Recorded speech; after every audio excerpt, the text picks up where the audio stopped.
सिया जी, बहुत बहुत आपका धन्यवाद पॉडकास्ट में आने के लिए। एक्चुअली हमारे बहुत सारे व्यूअर्स और लिसनर्स ये चाह रहे थे कि एस्ट्रोलॉजी पे, न्यूमरोलॉजी पे और रेकी, इस तरह के जो रेमेडीज़ होती हैं इनमें, तो एक रेमेडियल पॉडकास्ट करना था। हर एक को जो सबसे ज़्यादा ज़रूरत होती है मनी की जी, तो पहली रेमेडी उसी की अगर हो जाए तो नथिंग लाइक इट। जी जी जी बिल्कुल। देखिए, इसमें यह है कि अभी सभी के पास टाइम की शॉर्टेज रहती है, तो टाइम की कमी रहती है लोगों को। जैसे हम उपाय बताते हैं तो लोग कर नहीं पाते कि हम ये नहीं कर पाएंगे, हम वो नहीं कर पाएंगे।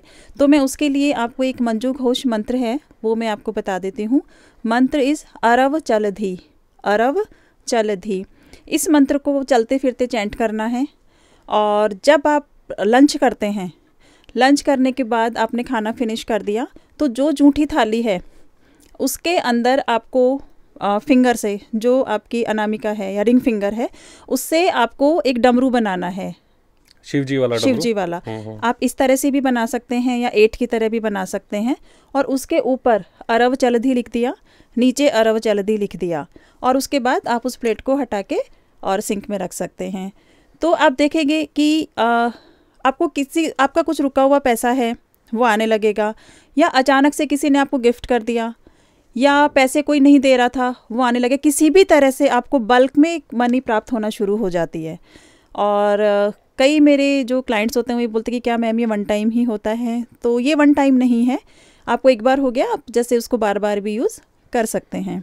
जैसे मेरी क्लाइंट है कि उसके हस्बैंड उसको देते ही नहीं थे कुछ, कि मैम मुझे कुछ देते ही नहीं है, मुझे हाथ खर्ची चाहिए होती है, मुझे पैसे चाहिए होते हैं। तो मैंने उसको ये मंत्र दिया, तो एक पता नहीं क्या कि मैम पता नहीं क्या जादू चल रहा है कि अपने आप उन्होंने पैसा देना शुरू कर दिया। मेरी एक और क्लाइंट है जो अपनी बिटिया को कुछ ज्वाइन करवाना चाहती थी कि मुझे कुछ इंस्टीट्यूट ज्वाइन करवाना है, फ़ीस 1 लाख समथिंग है, तो मेरे लिए थोड़ा सा मुश्किल हो रहा है उसको मैनेज करना। तो उसको मैंने दिया कि मैंने कहा तुम ये करो। उसने लगभग 8 या 10 दिन किया होगा, और उसके बाद उसने ऐसे ही जस्ट पता करने के लिए फ़ोन किया है म्यूचुअल फ़ंड वाले को कि मेरे म्यूचुअल फ़ंड में कितना पैसा है, कितना मुझे मिल सकता है। तो उसको वो याद भी नहीं था कि उसने एक और इन्वेस्टमेंट किया हुआ था जो पूरी तरह से भूल चुकी थी और बंद भी हो चुका था वो किसी कारणवश, और उसका वो इजीली अरेंजमेंट हो गया। तो इस तरह से जब हम अरव चलधी, इस मंजू घोष का हम उच्चारण करते हैं बार बार, जब हम इसको जाप करते रहते चलते फिरते, आपको इसके लिए अलग से टाइम निकालने की ज़रूरत नहीं है, चलते फिरते आप इसका जाप करते रहिए, अपनी जूठी थाली पे करिए। सिर्फ लंच के समय, डिनर के टाइम इस मंत्र को यूज़ नहीं करना है, तो डेफिनेटली इसका फ़ायदा मिलता है। मंत्र है अरव चलधी जी। तो बेसिक आई थिंक ये तो संस्कृत मंत्र हुआ कोई? नहीं, ये मंजू घोष मंत्र है बेसिकली। मंजू घोष? हाँ, मंजू घोष मंत्र है, और चलते फिरते चैंट करना है। इसके लिए कोई आपको ऐसे नहीं कि जप करना है बैठ के या कुछ, चलते फिरते चैंट करते रहिए और अपनी जूठी थाली पे लिख दीजिए, तो 100% इसके रिजल्ट्स हैं। तो ये संस्कृत से निकला हुआ मंत्र है? ये शिव का मंत्र बताते हैं बेसिकली। ओके। हाँ, तो और ये अलग अलग लिखा जाएगा, अ र व च ल धी। हम ऑडियंस के लिए स्क्रीन पे भी वो टेक्स्ट कर सकते हैं। जैसे ए अलग लिखा, रे अलग लिखा, व अलग लिखा, इस तरह से अलग अलग लिखना है इसको। ऊपर लाइन खींचनी है? हाँ, फिर ऊपर लाइन खींचनी है, डमरू के ऊपर लिखना है, डमरू के नीचे लिखना है। जो हमने डमरू ड्रॉ किया जूठी थाली में, उसके ऊपर और नीचे इसको लिखना है। कभी भी अप्लाई कर सकते हैं जब ब्लॉक हुआ रहे पैसा? नहीं, इसको रेगुलर करते रहिए। ओके। तो रिजल्ट्स मिलते रहेंगे। कहीं से गिफ्ट ही कर दिया किसी ने, अनएक्सपेक्टेड, जो कभी उम्मीद नहीं थी कि यहाँ से भी गिफ्ट मिल सकता है, तो ऐसा भी होता है। ऐसे भी फीडबैक्स हैं। इस तरह से काम करती हैं। ये नॉर्मल इंसान, तो आप जैसे लोग नए हो तो गाइडेंस ही नहीं मिल पाए उनको। बेसिकली क्या होता है, न्यूमरोलॉजी है, एस्ट्रोलॉजी है, ये सब चीज़ें क्या है, आदमी को दिशा देती हैं, समय बचाती हैं। दिशा, सही डायरेक्शन क्या होना चाहिए, है ना, तो आपका समय बच गया। अब जैसे किसी के उसमें ये है कि डेट ऑफ बर्थ ये कर रही है कि उसको उसको ऑकल्ट साइंस में सफलता मिलनी है, और वो इंजीनियरिंग के फील्ड में ट्राई कर रहा है, क्योंकि हवा ऐसी चल रही है कि सब लोग इंजीनियर बनाना चाहते हैं। तो ज़रूरी नहीं है कि वहाँ उसको सफलता मिले। लेकिन जैसे एस्ट्रोलॉजर के संपर्क में आते हैं, न्यूमरोलॉजिस्ट के संपर्क में आते हैं, तो उनको एक दिशा मिलती है कि आप इस दिशा में बढ़ेंगे तो आपका समय बचेगा, आपका पैसा बचेगा। तो एक दिशा मिल गई है, गाइडेंस मिल गई आपको, उसमें आप आगे बढ़ते हैं तो सफलता 100% मिलती है। तो ये तो मनी की रेमेडी हो गई। ऐसे ही मान लो जो लोग छोटे बिजनेसेस करते हैं या बड़े बिजनेस भी हैं, बिजनेस के लिए भी कोई इस तरह का है मंत्र? जी, बिजनेस के लिए मैं आपको बताऊं कि सपोज़ बिजनेस में कोई रुकावट आ गई है, चलते चलते कि थोड़ा सा ब्लॉकेज फील कर रहे हैं, तो या वैसे भी अपने बिजनेस को बढ़ाने के लिए महीने में 3 बार ये उपाय करना है। 2 एकादशी जो हमारी हर शुक्ल पक्ष और कृष्ण पक्ष में जो 2 एकादशी आती हैं उसके दिन, और 1 तारीख को जो महीने की शुरुआत होती है। 1 और 11 को, मतलब हाँ, हिंदू कैलेंडर के हिसाब से 1 तारीख और 11 तारीख, हाँ, 11वीं तिथि एकादशी। क्या करना है उस दिन, जो सेलेमन पाउडर होता है दालचीनी का, और जो फूल चक्री आती है ना, स्टार अनीस, उन दोनों का पाउडर बना लेना है और अपने मेन गेट के ऊपर खड़े हो जाना है। और ये काम करना है जब आपका यहाँ साफ़ सफाई का काम कंप्लीट हो गया हो। उसके बाद आपको उस पाउडर को हाथ में लेना है और इस तरह से हाथ में लेके और अफर्मेशन देनी है कि मेरा बिजनेस ग्रो कर रहा है, मतलब मेरे प्रॉस्पेरिटी मेरे जीवन में बढ़ती जा रही है, मेरा बिजनेस लगातार ग्रोथ कर रहा है। और उसमें आपके कोई ऐसी अफर्मेशन है एक जो आपको उसके ऊपर संदेह नहीं है, कि जैसे सपोज़ कि मैं हर महीने ऐसे अभी किसी की हर महीने 1 लाख अर्निंग है, तो वो डाल दे कि मेरी 2 लाख हो गई है, 1.5 लाख हो गई है। अब ऐसा नहीं कि 1 लाख से सीधा 10 लाख, तो क्योंकि कहीं ना कहीं वो अंदर से एक एनर्जी आएगी, एक अंदर से आवाज़ आएगी कि ये पॉसिबल नहीं है। तो एक जो ऐसा अमाउंट अचीवेबल हो, अचीवेबल हो, तो उसका वो करे कि मैं हर महीने इतना मेरा बिजनेस ग्रोथ हो गया और हर महीने मैं इतने अर्न कर रहा हूँ, इस तरह से। और 21 बार माता लक्ष्मी का मंत्र बोलना है, श्रीम बोल सकते हैं, इस तरह से माता लक्ष्मी को याद करते हुए।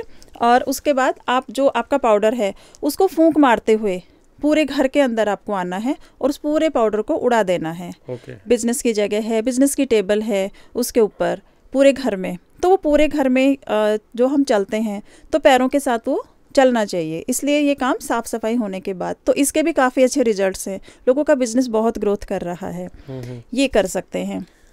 तो बोलते टाइम मतलब ये जब अफर्मेशन करेंगे तो अपना गेट के चौखट पे या गेट के बाहर या गेट के अंदर? नहीं, ये बिल्कुल गेट की चौखट पे खड़े होके ही बोलना है। और मुंह बाहर की तरफ हो? नहीं, अपने अंदर की तरफ। जी, अंदर की साइड। वही एक्चुअली यहीं पे अगर डिटेलिंग, अगर मेरे पूछने का मतलब ये रहता है कि डिटेलिंग नहीं पता होता तो लोग गलत तरह से रेमेडी करते हैं। बिल्कुल। और कोई इस बारे में ध्यान रखने वाली बात हो? एक जो इसमें सबसे ज़्यादा ध्यान रखने वाली बात ये होती है कि मैं सभी को ये बताना चाहूँगी कि जब भी आप कोई रेमेडी शुरू करते हैं, बहुत सारे वीडियोस ऐसे सामने आते हैं, रील्स सामने आ रही हैं, आप ये रेमेडी करिए, वो करिए। नो डाउट सब अपनी अपनी जगह सही हैं, लेकिन यदि आपको रिज़ल्ट लेना है तो सबसे पहले आप कोई भी रेमेडी करते हैं तो उसका एनर्जी एक्सचेंज ज़रूर करें, तभी आपको वो रेमेडी का फल 100% मिलता है। कि सपोज़ मैंने जैसे आपको सेलेमन पाउडर वाली रेमेडी दी या मैंने आपको अरव चलिधि दिया, तो अब आपको क्या करना है कि सबसे पहले वो रेमेडी स्टार्ट करने से पहले 10 रुपये, 20 रुपये, 50 रुपये का गाय को चारा डाल दिया, पक्षियों को दाना डाल दिया कि मैं ये रेमेडी कर रही हूँ, मुझे इसका फल मिले। तो यदि आप ये काम करते हैं, एनर्जी एक्सचेंज करके यदि हम ये काम करते हैं, तो रिजल्ट आने की फिर फुल गारंटी हो जाती है कि रिजल्ट मिलेगा ही मिलेगा। एक चीज़ और सामने ये आती है कि हम रेमेडी कर रहे हैं, बहुत टाइम से कर रहे हैं, हमें रिजल्ट नहीं मिल रहा। लेकिन मैं दर्शकों को यही बताना चाहूँगी कि जब आपके मन में ये चीज़ आती है कि आप इतने टाइम से रेमेडी कर रहे हैं, उपाय कर रहे हैं, डोनेशन कर रहे हैं और रिजल्ट नहीं मिल रहा, वो एक टाइम है कि ईश्वर, परमात्मा, यूनिवर्स आपका टेस्ट ले रहा है। क्योंकि जब भी हम नेक्स्ट क्लास में जाते हैं, ट्रांसफॉर्मेशन हो रहा होता है, अगले हमें जब ईश्वर कुछ देगा तो उसके पहले हमारा एग्ज़ाम तो लेगा और उस एग्ज़ाम में हमें पास होना बहुत ज़रूरी हो जाता है। तो इसलिए क्या, जब दिमाग में ये चीज़ आई कि मेरा काम नहीं हो रहा सब कुछ करते हुए, तो आप ये मानिए कि आप अपनी सफलता के से सिर्फ 4 कदम दूर हैं, आप अपनी सफलता के बिल्कुल करीब हैं। तो उस समय आपको जो भी उपाय हैं वो छोड़ने नहीं होते हैं और वही टाइम होता है कि उसमें यदि आप करते चले गए तो रिज़ल्ट 100% मिलना तय है। ऐसा भी अब जैसे बहुत सारे ऑनलाइन में इस तरह के रेमेडियल वीडियोस आ रहे हैं जी, तो इसकी सक्सेस रेशियो क्या आप मानते हो? देखिए, इसमें सर काम जो करता है वो करता है कि कितनी श्रद्धा से, कितना बिलीव सिस्टम के साथ आप ये काम करते हैं। वो अपने यहाँ कहावत है कि मिट्टी के गणेश जी बनाए जाते हैं। तो अपनी भाषा में कहावत है कि मानो तो देव नहीं तो भीत का लेव, कि जिसको दीवार से लिपा जाता था, पोता जाता था, वही मिट्टी है, चिकनी मिट्टी जिसके गणेश जी। तो हम उनकी गणेश जी मान के पूजा करते हैं, तो हमारे लिए वो गणेश जी का काम करते हैं। नहीं मानते हैं तो फिर वो एक मिट्टी का काम करते हैं। तो इसमें सिर्फ एनर्जी वर्क करती है। बेसिकली वो ये है कि अपना क्लियर हार्ट से वो काम करें, वो रेमेडी करें। बिल्कुल, तो उसका रिजल्ट भी 100% मिलता है। एक आजकल बच्चों से रिलेटेड भी बहुत सारे इश्यूज लोग पेरेंटिंग से रिलेटेड, या पढ़ नहीं रहे बच्चे, ध्यान नहीं लग रहा, कंसंट्रेशन नहीं बना पा रहे, उससे रिलेटेड कोई ऐसी इजी रेमेडी हो? देखिए, सबसे पहला तो मैं बच्चों के लिए एक स्विच वर्ड देना चाहूँगी कि बच्चे कहना नहीं मानते हैं, सुनते नहीं हैं, कंसंट्रेशन नहीं होता है बच्चों का, टिक कर नहीं बैठते हैं। तो इस पर 2-3 चीज़ों का एक रोल रहता है। ठीक है, सबसे पहले आप चैंट करिए, उसके माता पिता चैंट करें, बाल श्रवण। बाल श्रवण, हाँ, श्रवण कुमार कितने आज्ञाकारी पुत्र थे अपने माता पिता के। तो बाल श्रवण चैंट करना है। इस मंत्र को आप पानी के ऊपर, हाथ में पानी का गिलास लिया, 11 टाइम बाल श्रवण बोला और अपने बेबी को पिला दिया।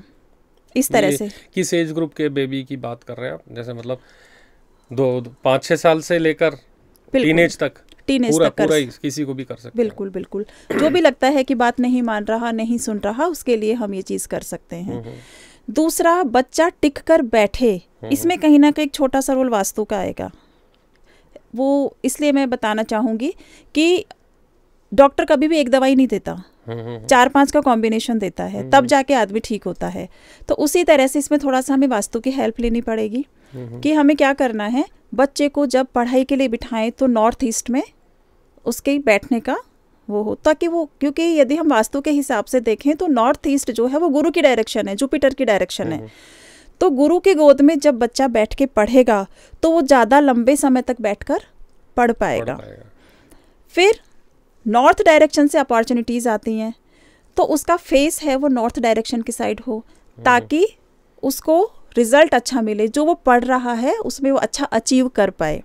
तो ये 2 चीज़ें उसके अंदर इम्पोर्टेंट रहेंगी। घर में उसका भी कुछ रहता है क्या कि उसकी स्टडी टेबल? हाँ, स्टडी टेबल तो आपने बताया कि भाई नॉर्थ ईस्ट के अंदर ही रहनी चाहिए, नॉर्थ ईस्ट में रहनी चाहिए। और कंसंट्रेशन नहीं बन रहा तो उसके लिए एक सिंबल है जो कंसंट्रेशन का, जो मैं आपको बता दूंगी, वो आप शेयर करिएगा।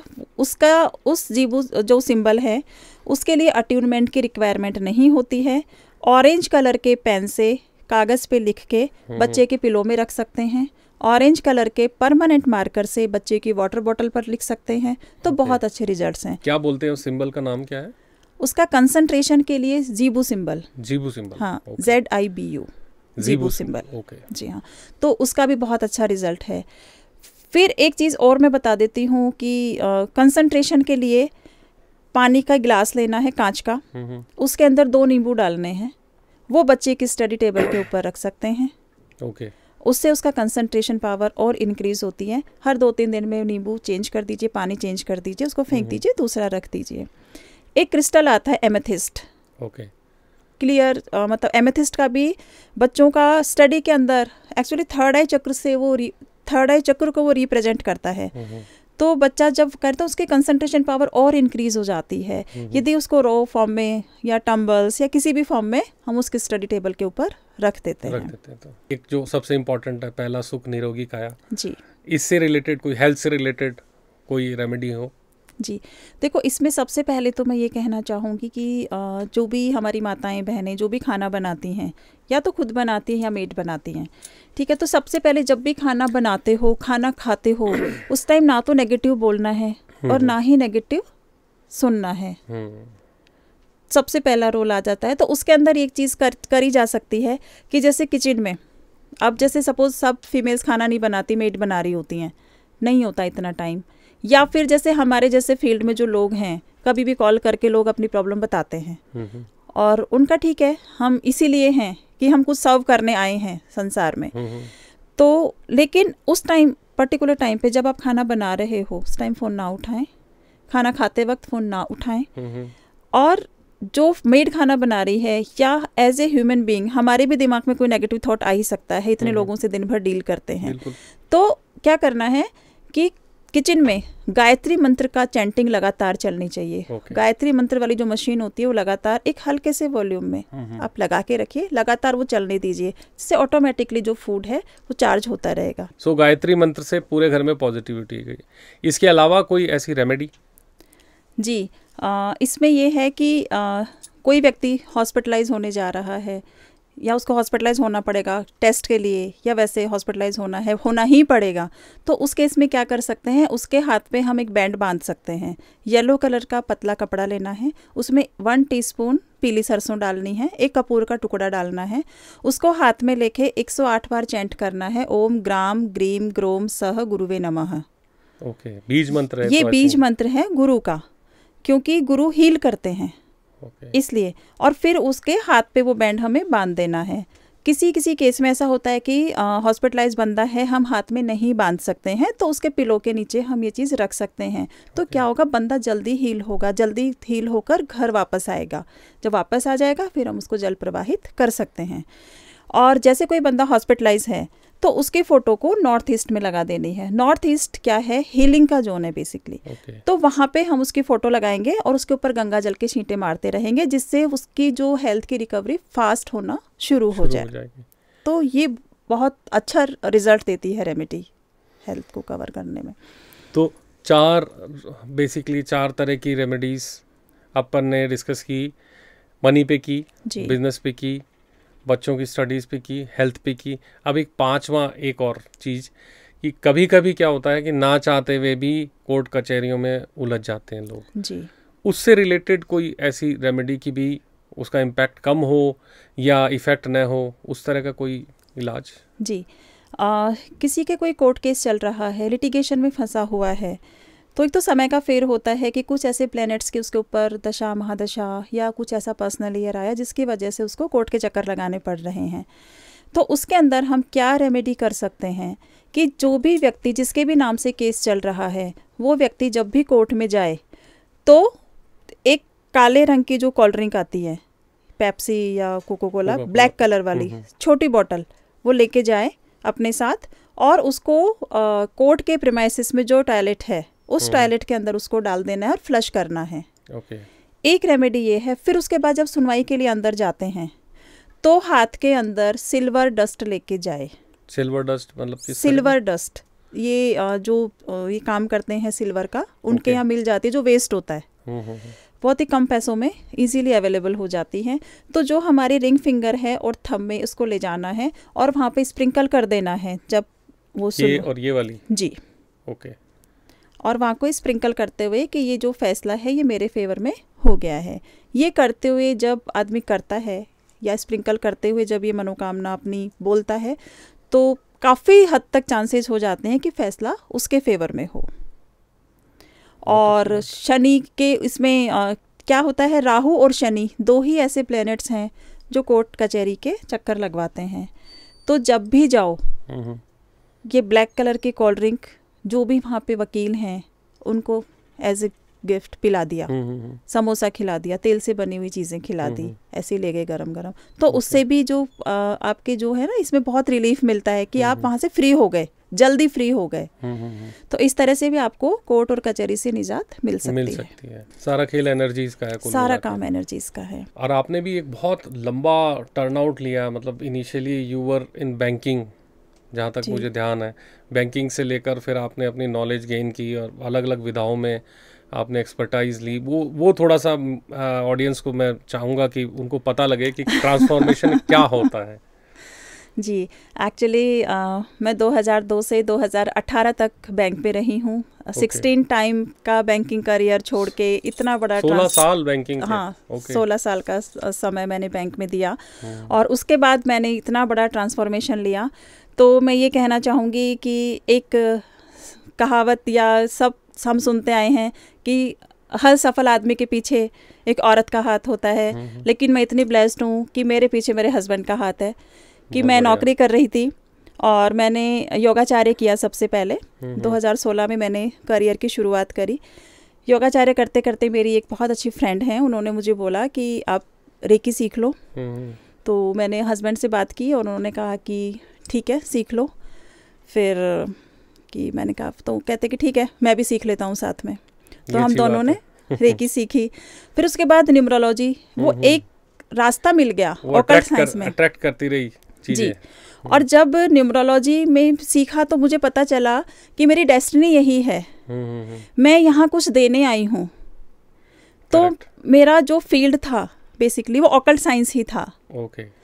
तो अपने आप फिर रेकी से मुझे शक्ति मिली कि मैंने बैंक में रिज़ाइन डाल पाई 16 साल की नौकरी के बाद।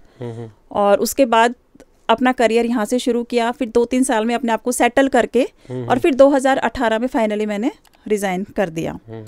तो इस तरह से मेरा ये पूरा ट्रांसफॉर्मेशन जो है वो रेकी और न्यूमरोलॉजी के फील्ड में आने के बाद हुआ। अपने आप में मिसाल हो आप। ईश्वर का आशीर्वाद है। नहीं तो आज का तो फर्स्ट पॉडकास्ट मैं चाह भी रहा था सिर्फ रेमेडियल रहे जी, जिससे एक it's a good start.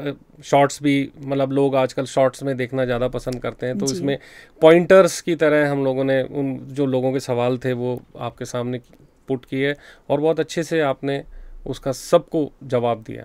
I think next podcast हमारा न्यूमरोलॉजी या उसके ऊपर ही लेंगे हम जी। जब भी आपको वक्त मिलेगा। Thank you so much Siya ji show में आने के लिए। Thank you.